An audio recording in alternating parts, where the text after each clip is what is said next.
Welcome to Books Insight, the podcast where we hopefully give a little bit of insight into bookish things. I am your host, Ren, and I have my co-host here named Don. Okay, so today we actually have more of an interview style thing going on. So, Dee, you are on the hot seat today because Okay. basically I'm just going to be listening to you tell some stories about cool bookish experiences that you've had being a bookseller in the industry for a really long time, and specifically some really cool book related people that you had the chance to meet as a result of that. So, is there anywhere in Yeah. particular you wanted to kind of start? Well, I thought I would try to keep to a chronology more or less Okay. and saying these are not necessarily people that I got to have a conversation with, but people that I encountered, at least to say hello to maybe when Mm-hmm. they came to a bookstore near me or somewhere that I was. And including, for example, being in San Francisco and sitting at a table, looking across at another table and saying, I think that's Tom Wolfe. But I didn't go over and ask him if he was Tom Wolfe. So I don't know if that was Tom Wolfe or not. Not Thomas, Tom. But my long and checkered career in bookstores has included running. I was at a bookstore in Cleveland called Publix Book Mart. And one day, Sandy Dennis, the actress, came in, and with her was her husband, a famous jazz saxophonist, Jerry Mulligan. And that was kind of cool because a friend of mine is a big jazz fan and he couldn't care less about Sandy Dennis.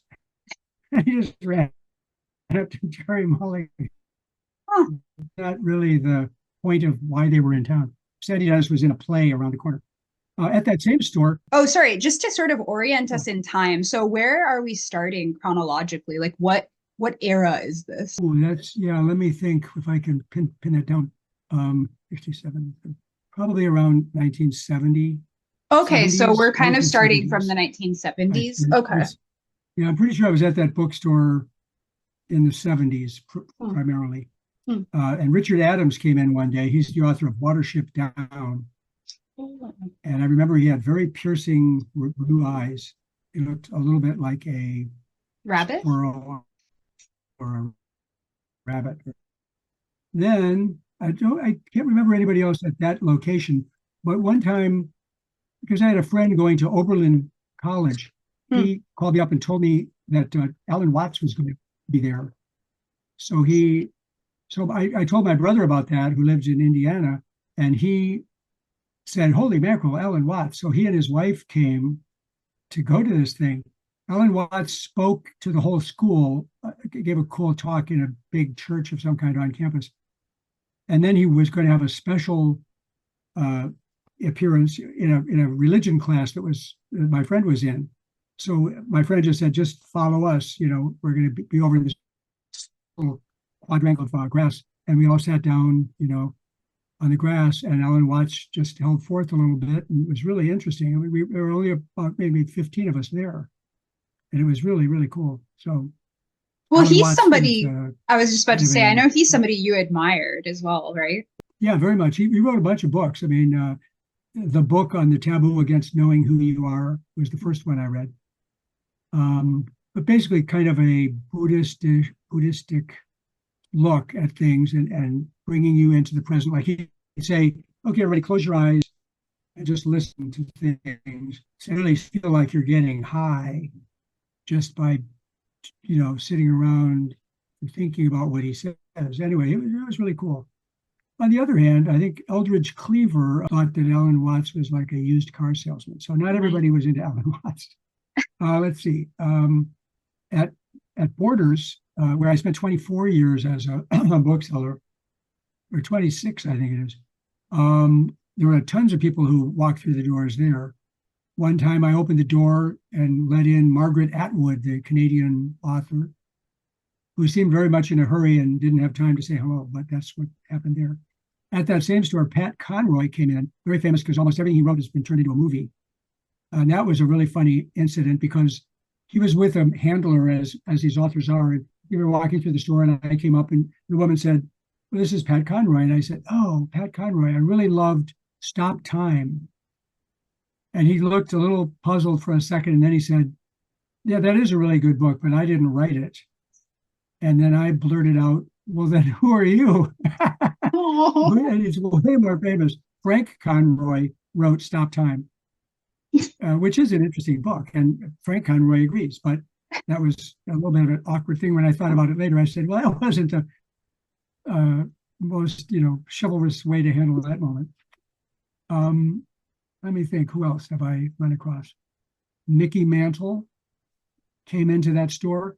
And on that incident, we always had a place for the famous person to sit down and sign autographs. It was known on that case that he was only interested in signing if you were buying the current book about him or by him, or whatever it was. So somebody came in with a bunch of memorabilia and plunked it down on this desk. And Mickey Mantle said, "I'm not signing that." And the guy goes, "What?" And he goes, "Yeah, I'm only signing the current thing." And the guy goes, "That sucks." Yeah, and Mickey Mantle just looked at him and said, "You fucking suck," to the guy, for Mickey Mantle was kind of a tough ass. Isaiah Thomas, the basketball player, came through. I don't really remember anything except seeing him. Allen Ginsberg came there and was signing. He was sitting at the desk and he had a young man with him who had a instrument of some kind. I'm not a guitar, but something, maybe Eastern probably. And he was kind of playing. And I think Ginsberg did a little chanting routine, which was kind of cool. And then Tim Allen, the actor who's in a few TV series, he came in and he talked to one of my assistant bosses or whatever.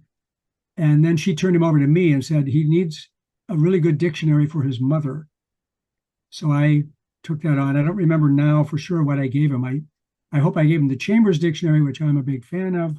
I'm not sure if we even had that at the time, but at any rate, yeah, I never heard back anything bad about it. So hopefully his mother liked the dictionary. that's good. A bigger deal one, unexpected, was Margaret Thatcher. Yeah, that's crazy to me. Yeah, I'm dying to hear about isn't that this. amazing? She had a book out, or a book, ghost written or whatever it was. But I think it was a day or two before she was going to be there, the police or probably the Secret Service kind of people came in, swept through the building. They made us move a bunch of stuff to create a big open space where there hadn't been one. We moved a bunch of bookcases. Then they brought dogs through to police the building to make sure nothing weird had been planted there or whatever. Then they had Margaret Thatcher stand on one side of this open space with her guards kind of around her. And then the line of people who wanted to say hello and get her to sign a book or whatever they were going to do had to line up at the other end of this long space. And they had to walk across that space with their book, kind of showing that they're not carrying guns or anything. And then they get up to her and she says hello and blah, blah, blah. And then they were shunted off somewhere else. So it was a very strange thing to be participating in. I was just standing around watching as an employee. So the employees didn't have an opportunity to actually meet her? Not really. I guess I wasn't that interested in her anyway. I probably could have pushed for something if I had wanted that. I mean, if I were very right wing, I might want her to sign my book, but I was not buying a book of hers. So anyway, it was just more of an event that I was, an observer in. That's so interesting. So like, obviously she was like a huge, well, first of all, when was that? Like, approximately? It must have been in the 80s, probably I worked at Borders from about 1985 to 2011. When they closed, I guess. Yeah. 85 to 2011. I'm pretty sure that was it. So it must have been probably in the 80s, late 80s or early 90s. So I guess, yeah, at that time, the security, because to me, listening to you say that like from a 2024 perspective, I'm like, wow, that security was kind of lax. Like, yeah, there was no big thing there. Yeah, I guess there hadn't been any incidents to fear anything in particular, the way there has come to be. Yeah, that's so interesting. Yeah. So, and with that, out of curiosity, because like I'm assuming it sounds, I mean, Allen Ginsberg is obviously like a huge name, and like Margaret Atwood is a huge name. So like with those situations, was the security kind of comparable? Because it sounds like the Margaret Thatcher thing was a bigger It setup. was, and there was no security in those other Mm. cases. There was, Oh, I interesting. think, I think most of the people. I think Margaret Atwood just came by herself. I don't remember there being anybody attending her. Pat Conroy, as I mentioned, had like somebody kind of guiding him around, probably figuring he's not familiar with the town. You know, he doesn't have a car here, so they probably have a book person meet him at the airport and you know, journey him around to whatever he was going to Mm. do in town. Um, and that would be the only person, just a kind of a gopher for the famous person to have. But none of the other ones ever that I've ever noticed, except for Thatcher. And I think it was because it was political, Yeah. a political figure of world standing, you know. Whereas these authors, you could go, they're very famous, but they're not influencing things the way Thatcher could or Yeah. do, you know. I wonder Um, now though, because like I know there was that incident not that long ago, like a couple years ago, where Salman Rushdie got oh, stabbed. right, exactly. That was one where I would say, given his past circumstance with the uh, fatwa, Yeah. I would have thought for the rest of his life there would have been protection. So I'm surprised that that happened. I mean, I'm surprised that there wasn't anybody attending that who could have, you know, headed that off or stopped it immediately, you know. Yeah, I saw that he just put out, which if we want to talk about, so before the podcast, we were having a small discussion, which you might see come back around again. Not today, but maybe in the future, was the idea of books kind of going into this fast fashion era, perhaps, or are Uh-huh, they? But I uh-huh. feel like with memoir type things, I would almost say that falls into it because I noticed at our local bookshop that he had already put out like a memoir style account of that incident, Yeah, it's even called though, Life. Yeah, yeah, yeah. And I was like, well, that's odd because I feel like that just happened. I mean, not like literally just happened, but had happened so recently that I just thought, has he had time to like sit down and process and really have something like interesting to say about this? I mean, maybe. yeah. Obviously, he's a very talented author, so maybe. Right. And it may be too, I don't know if this is true. He might be kind of summing up Mm. his life from the fatwa up to this incident, which was the first time that I know of that he ever had any consequence. I mean, we don't even know, I don't even know why this happened, but I'm guessing it's connected to his having the shadow over him Mm. from the Ayatollah Khomeini way back then. So he Yeah. may be kind of summing up his life from that point to this knife thing, in which case he's probably written a lot about that for just reflections. I don't know, Yeah. but if it's really just about that incident, that is pretty fast Yeah. turnaround. It almost sounds like you know, this is silly, but like taking advantage of it. Hey, we can have a book right away, you know. Well, that's what I wonder because, like, again, to be fair to him and about that book specifically, I did not investigate it. So it may well also just be a compilation of like what you're talking about, like his writings about this that he's done over time, plus like one or two new chapters connected to that specific incident, which would Right, be much right. more reasonable to me. But I like one that I know for sure was exactly what I'm talking about was actually Zadie Smith, who I know you really Oh, like. And I didn't dislike this, but it was just one of those things where in the summer of 2020, she published like a book form, um, a small, very small, like I think under 100 pages, maybe collection of essays about her reaction to the COVID lockdown. oh, okay. And I read it after that. Like I read it in like maybe the summer of 2021 or something like that. So Uh-huh. it was like sometime later. But I remember like looking at the copyright and being like, wait a minute, this is from the summer of 2020. Right in Like the that middle was of it. written Yeah, and yeah, I was like, this was written and put out like immediately. If she was reflecting on what had happened in like March and April and this was published in yeah. July, that's insane to me. Well, It was I good. guess it's possible. I get this impression that writers write a lot, like Mm-hmm. they keep journals or they keep, you know, Mm-hmm. they sum up the day or whatever, and maybe they write, you know, partial reflections on something, and then it's not as hard as it would seem for me to do to organize it into a book. I'm not trying to defend Zadie Smith, but I actually that whole idea of the memoir when we were at Barnes and Noble, that we went in to visit today, Yeah. they had a department of memoir, Yeah, it's which very wasn't true when popular. I was in the book business. There was not Mm. enough of that pouring out of the publishers, but that's a thing right now, I guess. Oh, very much so. Like there have been several like very high profile memoirs. I guess I never paid attention because I was never a big memoir reader. Yeah, I wasn't even yeah. really a big nonfiction reader until a couple of years ago, so I never paid attention. But it is interesting to hear you say that because you would absolutely know if Yeah, that it was would be something. it would be a relatively unusual, not unusual like, oh my gosh, a memoir. And I just mean it was not a department, it was not a Mm, section of the library. I mean, at the library, it's not a section, for example. It's yeah. I don't even know.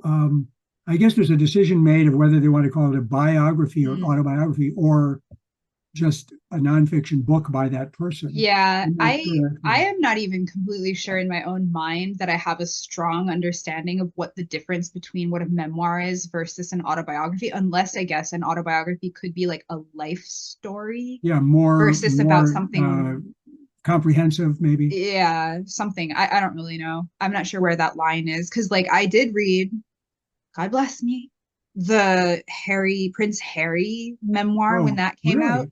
Holy mackerel, that's a big That was for whopping our book. book club, and we all regretted that immensely. But anyway, Yeah, that like had a single word name. It was like spare. spare, right? Like he was the spare wheel, Yeah, spare tire. Yeah. yeah, I Okay. had no, I anyway. But like but I'm pretty sure that was classed as a memoir, even though it was pretty much his life. I guess because it was somewhat revolving around the the experience that he and Meghan Markle had with the British paparazzi slash the Right. royal family. So I guess Right. that was kind of like the incident that it was revolving around, which would make it a memoir. I don't Yeah. I don't Yeah, know. that is weird. I'm gonna look into that just out of Yeah. curiosity. I might ask around at the library because the librarians probably have Mm, a fix on it, whether I agree or not. I'd like to know what yeah. their fix is. Although that being said, going back to Margaret Atwood, or not Margaret Atwood, sorry, Margaret Thatcher, my Margarets, so many Yeah. Margarets. I'm Peggy. Yeah. again, I'm assuming, I'm Sorry. assuming that when she was there with the book that she like, that probably would have been a memoir, I assume, Yeah. right? Yeah. Okay, yeah. It could have been her take on a particular set of Mm, events that she lived through, just like people call it the Reagan years or something like mm, that, kind of. I don't really remember what the heck it was because I was not particularly interested in her. yeah. Um, but she was there signing something. Well, to kind of add it, so that seems like you've had a wide range of people come through. Because I guess when I first proposed this topic, in my imagination, I figured that like most people who would be doing signings at a bookstore would be authors primarily. But it's really interesting the breadth of people that it sounds like you guys had come through, either as just like normal patrons, but primarily doing book signings and things. Yeah. So, and obviously, I know you've been to book signings or to lectures by Yeah. authors that you've Yeah. Yeah. liked. Like I know you went to go see David Mitchell, for Yep. example. Yep. Yep. Yeah. So That's an interesting. I think what you're pointing out is an interesting thing because yeah. looking back, I wouldn't have thought about it except that I reviewed all this for the Mm, talking about it of how many people were not, like Mickey Mantle. I doubt that he sat down for 3 months and cranked out this book. You know what I mean? Almost all of the celebrity ones in real life say, Mickey Mantle and mm, Bob Jones or somebody you've never heard of who yeah, actually probably wrote it all with consultation with the celebrity. But sure. it's a rare celebrity who actually writes their own book, as far as I know. So there is a kind of a weird publishing gimmick, which is, hey, Taylor Swift, wow, if she put out her memoir, that would sell like hotcakes. Well, is Taylor Swift going to spend her time writing her memoir? She's not a writer. Oh. She's a singer songwriter. Do you know what though? I wonder if that's not part of what the distinction between those genres is though, actually, because I was just thinking about autobiography. I feel like maybe it would be considered more dishonest if it had been ghostwritten and classed as an autobiography, as Right, opposed to a memoir, which right. maybe doesn't have that direct. Well, actually, I don't know if I have it handy here. I know it's somewhere in this room, I think. Autobiography of Malcolm X Mm. by Alex Haley, the guy that wrote Roots. Oh, And that's, I mean, in contradiction to what you're Okay, pointing well out, then which it does sound pretty stupid on the yeah. face of it. The autobiography of this guy by this other guy. Like, Huh. wait a minute, isn't this a contradiction? That's Yeah. a famous one because they named the book the autobiography of Malcolm X. They didn't just say Malcolm X, Huh. his biography. You know what I mean?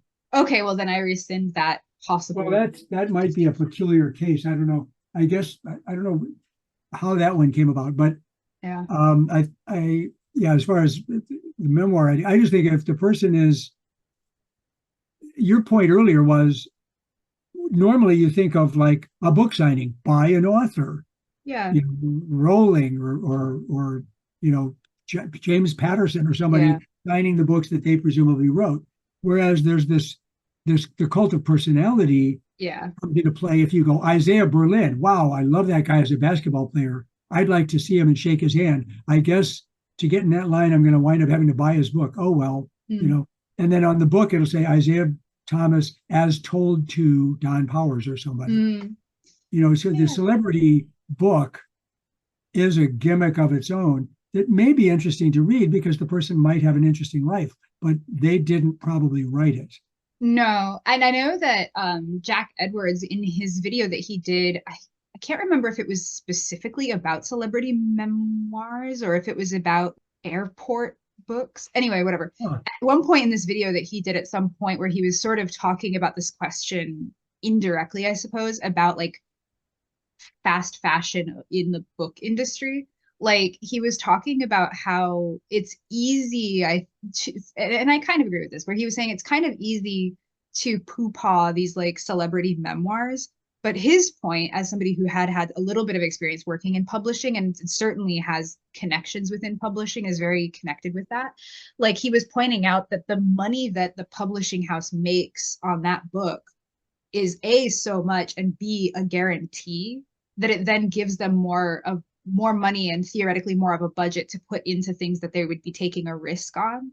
So he Yes. was like, so it's like really one of those things where it's a bit like, I mean, we can deride those types of books as trash. And he's like, but Yeah. frankly, they pump so much money into the industry that in some ways people who want something more unusual or to have more debut authors able to get their foot in the door. He's like, a lot of that, his claim anyway, was that No, those books generate I, the I money for I that. totally agree with that. I haven't really Yeah, thought about it that way, but I I totally had agree. not. And the example I would give in confirmation of his idea is publishers like Harcourt Brace, Mm. which back in my bookstore days was very highly regarded for its literary works that it would publish, that they probably lost money on.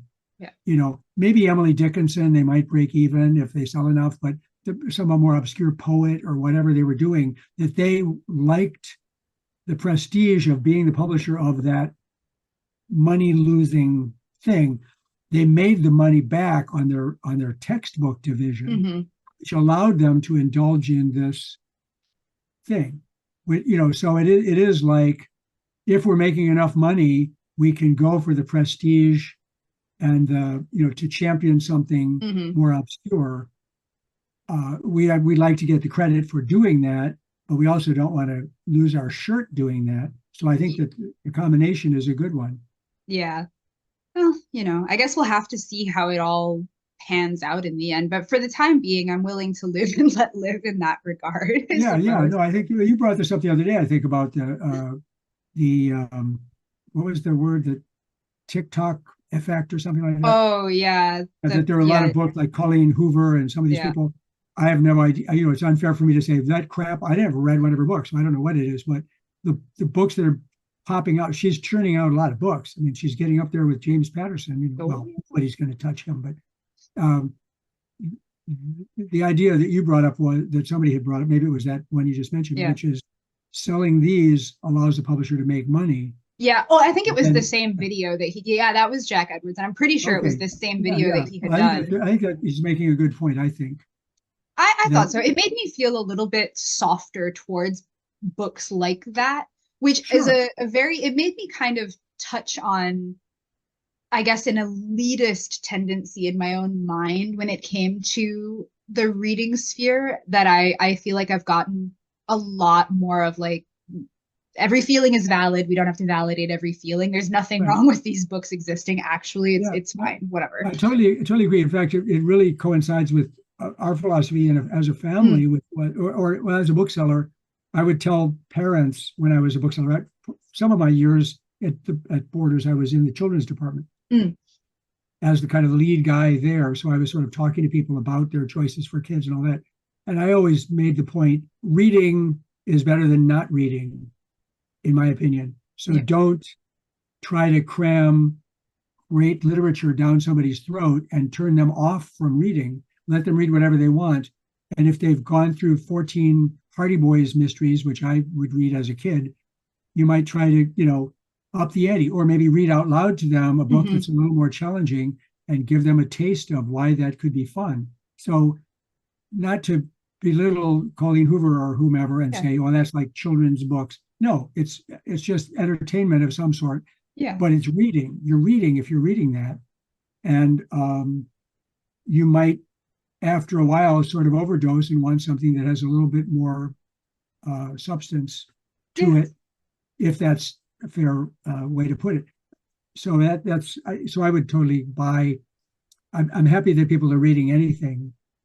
Yeah. I guess that's kind of where I fall on that whole discussion of like whether it matters what people are reading. Like, I think that there are nuanced discussions to be had, perhaps about the way people are reading being Yeah, um a possible issue. yes, like a possible issue. I think that literacy in general is not in a good place right now. At least I can say that about Canada, having just been a couple months ago to a literacy conference that covered data connected to like the entire country. And literacy is a very big concern Yeah, to a lot of people. And so, I mean, there is obviously truth to that. And the fact that people are reading a lot, I would never say is bad, but I would wonder how this issue with literacy is impacting the way that people are reading the things that they're reading. And that I think would be worth looking at, I yeah, suppose, yeah, because I feel like I personally, because I know that you always tend to read things that are within like a literary genre. So this wouldn't apply to you per se, because I know you read literary fiction and read it very closely and carefully and you annotate and take notes. But I feel like as somebody who has done that with things that would not be classed as literary fiction, I think you can analyze any text. Like, I don't yeah, think it has to be literary to even, I would say, be worth analyzing. Like, I think taking something that's very popular and actually breaking it down in the same way that you would break down something that has a higher level of prestige, I yeah, think you yeah, can still understand something about what the text is saying. Like, what is the message of this? yeah, And, yeah. I I think you agree. can Yeah, definitely do all of that. So, anyway, all of this to say, what I wanted to ask you was of all of these encounters that you've had with people, either at the bookstores that you've worked at, I guess primarily Borders, or like just other lectures that you've gone to by authors that you like, is there one or two that really stand out to you as like, wow, that was a really cool experience, or I really enjoyed that I got to do that? I think that Alan Watts one that I went on about a little bit was one like that. Um, One that was kind of disappointing was the David Mitchell one. It was way too controlled. Mm, Like he showed up, and I was hoping he was going to talk to us and then maybe field questions.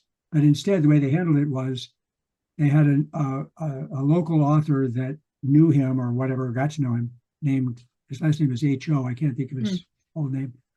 Um, he was the interlocutor or whatever the word is.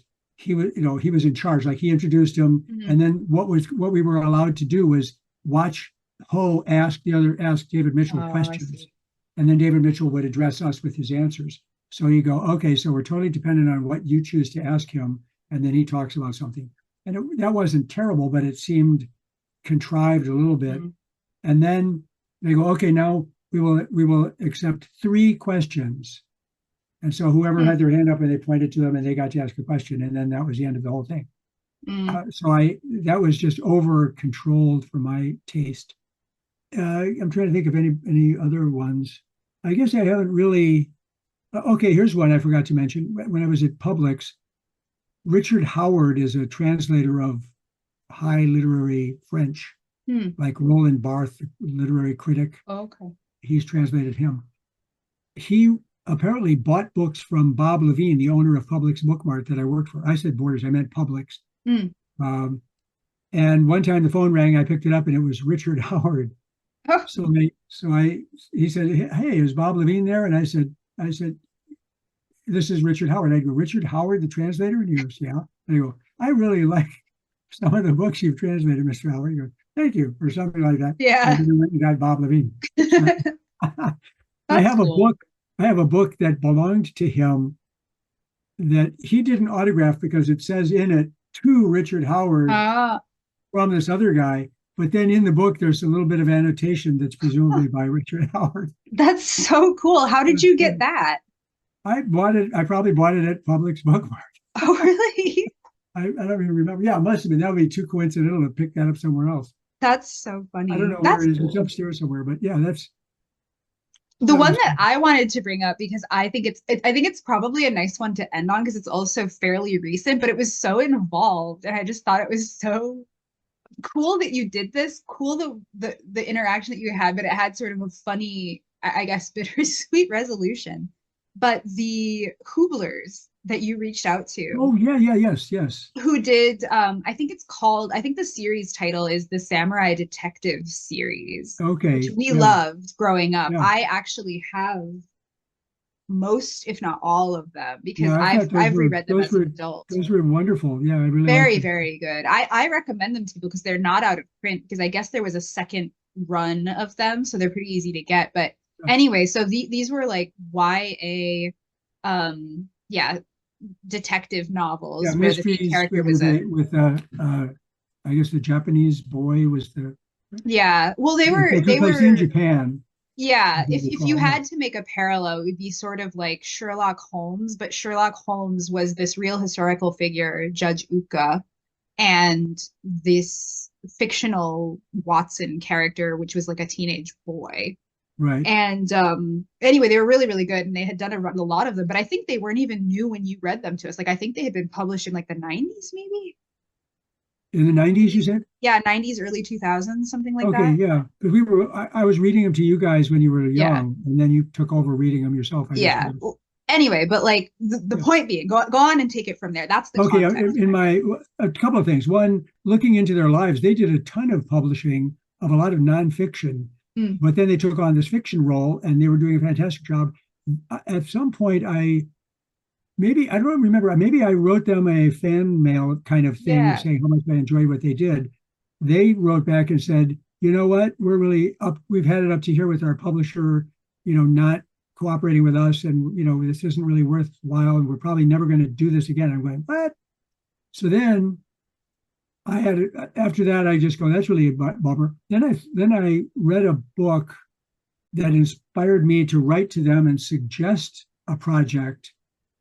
I don't remember now the details exactly. I think It was it in would be set in France, Paris. wasn't it? Well, they had Yeah. written a book about Paris and the development of detection for an adult. It was an adult Yeah. book. Um, and I read that and I thought, wow, this is fantastic. Why not do a series like the Samurai series set in Paris in the era when this was developing and have a kid kind of character if you want to do a YA sort of Mhm. take? And then they said, no, I'm sorry, we're not going to do anything like that or whatever. And then I think they sent me Yes. a PDF or whatever of a book after all, and I didn't like it. Well, you're skipping the part that I really like about this story. Okay. So like the part that I like, well, that is sort of the punchline that they sent you the manuscript and you didn't like it, which is, what a way to end that story. But Yeah. like the part that I liked about it was the note that they included with the PDF to you saying we had printed out your email and had it around like on our fridge or Oh, something. oh yeah, yeah. I Think forgot about it. about that. Yeah, and then so that reminded them about me by chance when they decided to do this after all. It wasn't really following my suggestion exactly. They were doing something new anyway, fiction. And my memory was just, maybe I had outgrown reading their books. I don't know, but I it just seemed a little wooden and not what I was hoping for. But yeah. I love that if I still story. have that somewhere in my computer. I bet I You do. probably do. I'll have to help you unearth that because I think that is, even for just the email that they sent you alone, Yeah, I I bet think you. that's so cool. Well, now that you mention it, I bet you if I know the computer can search itself, and if I put in Hoobler, Yeah. you don't think I have too many interactions with the Hoobler, so it's probably right there. Yeah, Right. I love that. And I think the reason why I want to end it on that note, because I love, first of all, I just think that's a funny story. Like Yeah, mostly just because of the sort of boom sort of yeah, ending yeah, of how that yeah. went. But I think that it was so lovely that you reached out to them. And because as like, not to say that they were like nobody, but they were certainly not like these huge big name people, like that you were able to Right, have right, like right, an right. email back and forth interaction with these authors. I just think that was so cool. And like I coming more from like the fan fiction world, that is such a backbone of what makes that fun because writing is such a solitary exercise. Right. And once you put out your writing into the world, I think a lot of people like having genuine feedback from the people that they were kind of indirectly writing to, you know what I mean?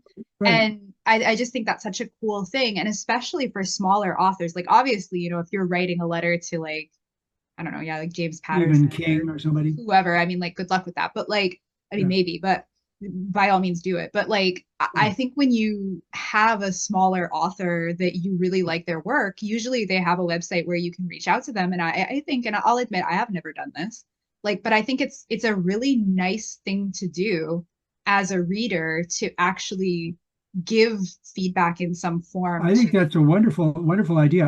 I think when the author is famous, what happens is you get back a form letter saying, yeah. thank you so much for your recent letter. My new book will be coming out this October, good luck or whatever. I'm sure that's what, Mm, because, and in their defense, they don't have time to deal with thousands and thousands of influx. But no. somebody like Stephen Wright that I just discovered Hmm. recently, who has a lot of accolades, but he's actually complained in interviews about his struggle Mm. to keep publishing and to keep alive through that. He might be a good candidate when I finish reading his book, if I can put some thoughts together and just send them off to Mm. him and say, I really enjoyed your book. I blah, blah, blah. I bet he's the kind of person, I'm guessing in advance, that he would probably respond personally Yeah, because he probably probably. have the And not time. only that, but I just think like it probably just feels nice, you know, Yeah, to get yeah, that kind of feedback very true. when there's no real guarantee that you would. And I think that I really started to think about that just to sort of wind down the conversation. But I think I really started to think about that when mom was working as a grocery delivery person briefly. And Okay. I just remember because they had like on the app, there's always like the feedback option, like how was your experience out of 5, Yeah. right? And I remember how devastated she was that the only feedback she ever got was this person giving her a 1-star review because I think she was late. Yeah. And Yeah. she was Yeah. like, She that got the squeaky wheel experience. yeah, and I just Yeah. remember her feeling was like it was less to do with that because I think she was just kind of irritated with that entire situation, but it was more like wow, I never did a good enough job for anybody to say you did a good job. Yeah. And Yeah. I Yeah. thought about that because I was like, I think when we have a bad experience, there's more of a motivation We jump on. Yeah. to do a to leave negative feedback on something, on an Right. experience, Right. versus when you have a good experience, you just kind of let it drift off into the wind. Like there's Yeah. no Well, particular motivation to, sure. Well, we visited Finnegan the other day. You looked online, and he had several, you know, uh, you know, great job yeah. Finnegan things, which would, do nothing but make you feel good. Um, I That's think that's a really good point, which reminds me of the incident when I wrote the letter to the DJ at NPR, if you remember this. oh yeah. Yeah, where he was. He didn't I say he I didn't wanted announce to what the know name of what this. was. Yeah. Yeah, I wanted to know what he was playing. I had gotten home. I had been drinking. I think it was like St. Patrick's Day evening or something like that. and I had come home having had a few to drink. I was sitting in the parking lot of my apartment waiting to get the answer to who this was that was playing. And then it just immediately went into another cut. And I go, what the hell? Because I probably waited 6 minutes. It was a long, some of those Yeah. things are long. And then I didn't get what I wanted. So I go inside and go, God bless it. And I wrote up my complaint about not getting that information, and where the hell was, where was that guy? So I wrote that in, and then I got a call, I guess. I think I got a phone call from that guy who was explaining that he said, whatever it was like, I'm not allowed to receive calls on duty or whatever. And I was in the bathroom or whatever the explanation was. And he said, by the way, I'm getting fired. And I'm going, holy crap, what did I do? And he was actually kind to me. He's going like, I don't take it personally. It didn't really require your letter. That didn't have any effect. It was already in the works, blah, blah, blah, whatever it was about. And he didn't even say next time, why don't you take a different tack? But it makes you think though, doesn't it? Especially because that was you who actually had to physically write a letter in, which I feel like requires a lot more effort than it takes to just type up an angry review about some mildly inconvenient experience that you had that can actually really be very negatively impactful. Sure, it could damage them as well as make them feel bad. Yeah. But so I think that's why I both thought it was so nice and really cool that you had written to the Hooblers to comment on how much you enjoyed their work and to involve yourself kind of in this process of creation. And I just thought that was so cool. So yeah, I can only say, especially like for you, this wouldn't really be the relevant because you obviously are engaged more by email and things like that. But for any younger viewers, it's sort of like a lot of authors, especially new ones, have, social media accounts where you can contact them to leave those types of comments or feedback. And I really encourage people to do so. If even if you just thought the book was good, it didn't change your life, but maybe you just thought it was good. I think it doesn't have to be this lengthy. It doesn't have to be an essay, about your connection to this author. It could just be. It could literally just be like, wow, I really read this. I loved this book that you wrote. And in particular, I really liked this. And I hope that you do more things like this in the future. I would love to see more. Yeah, my favorite character is so-and-so, or whatever you want to throw in there. It might as well be positive to bother to do it, I guess that's kind of what I mean is I feel like it's just there's such a tendency to engage negatively when it comes to feedback, and I think that's really too bad. It is unfortunate in our world. Yeah. So be more like Dee with the Hooblers, not with this radio DJ. Right. There's the devil and the angel version of this. Exactly. Go with the angel side. I've done both, and I have one that I can regret, and the other I can pat myself on the back for. Well, to finish things off, I'll just very briefly, because I have a very short story of my own to share with this. It's very short because it wasn't even a book I thought that deeply about. But on Goodreads, it always tells you how many reviews a book has received, at least on their platform. And when I ever see that a book that I've read, which doesn't happen super often, but like not infrequently, has fewer than like 100 or 50 reviews or something like that, I'll usually like prioritize leaving some kind of feedback. And I'll usually be very generous with the rating that I give because I recognize how big of an impact that has on that. Right. It's like an encouragement to continue working in that. Yeah. Anyway, so like there was this book that I read. It was more of like a picture book, but for adults. It was like a coffee table picture book thing. And it was called it was called Are You Dissing Me?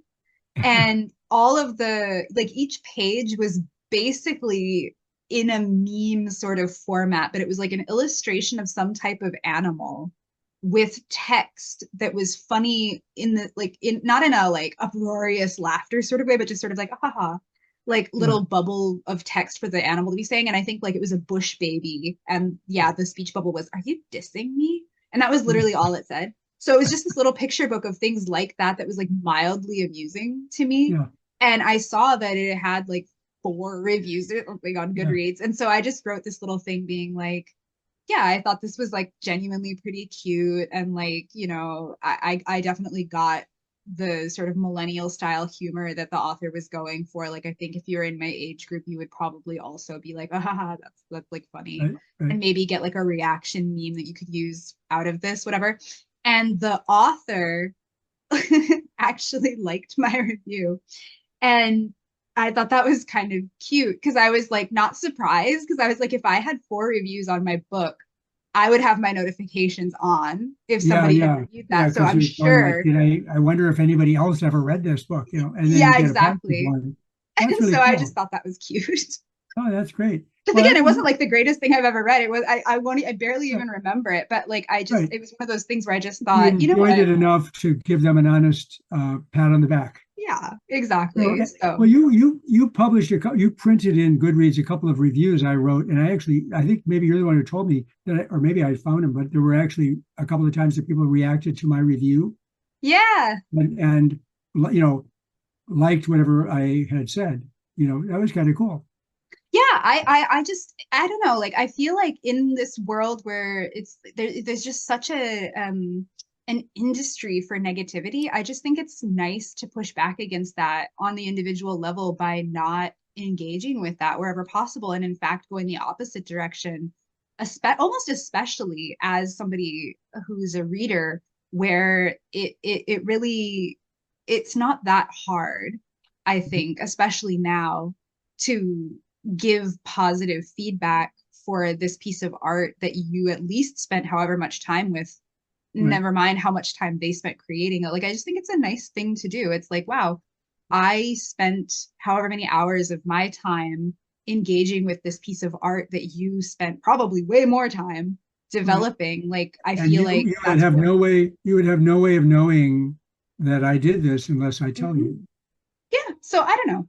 So ultimately, I would say yes, please do that. I think it's lovely.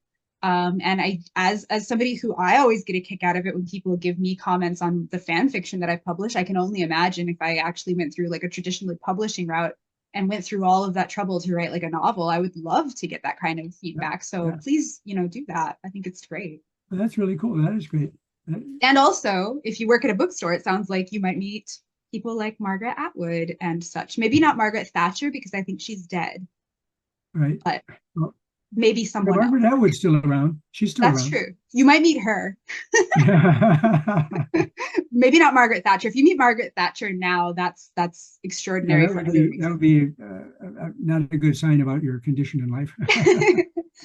All right. Well, then I suppose that brings us sort of to the end of this segment. So thank you, Dee, Okay. very much for kind of going down memory lane and talking a little bit about what it's like to have been able to meet these people primarily just from your job at a bookstore. So, you know, Yeah, it's a cool thing that I think you get to experience, especially when you work at a bigger, more well-known store the way that you did. yeah, So, yeah. No, I've been very lucky. That has been a lot of fun for mhm. me.